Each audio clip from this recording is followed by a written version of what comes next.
கமல்ஹாசன் நடித்த நாயகன் திரைப்படம் இந்திய அளவில் மிகவும் பேசப்பட்ட தமிழ் சினிமாவின் மிக முக்கியமான திரைப்படங்களில் ஒன்றாகும்.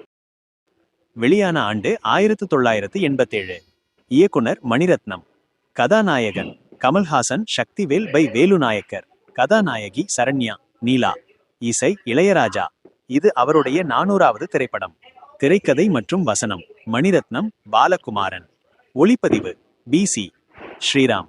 கதை சுருக்கம்: மும்பையில் அப்போதைய பம்பாய் வாழ்ந்த வரதராஜன் முதலியார் என்ற நிஜ தாதாவின் வாழ்க்கையை அடிப்படையாக கொண்டு ஒரு சாதாரண குடிசைவாசி எப்படி ஒரு சக்தி வாய்ந்த டான் ஆக மாறுகிறார் என்பதையும் அதன் விளைவுகளையும் பற்றி பேசுகிறது. விருதுகள்: 35வது தேசிய திரைப்பட விருதுகளில் சிறந்த நடிகர் கமல்ஹாசன், சிறந்த ஒளிப்பதிவு பி.சி. ஸ்ரீராம், சிறந்த கலை இயக்கம் தோட்டாதரணி ஆகிய 3 விருதுகளை வென்றது. 1988ஆம் ஆண்டிற்கான ஆஸ்கார் விருதுக்கு இந்தியா சார்பில் பரிந்துரைக்கப்பட்டது. சிறப்பு: உலகெங்கிலும் உள்ள 100 சிறந்த திரைப்படங்களில் ஒன்றாக டைம் இதழால் குறிப்பிடப்பட்டது.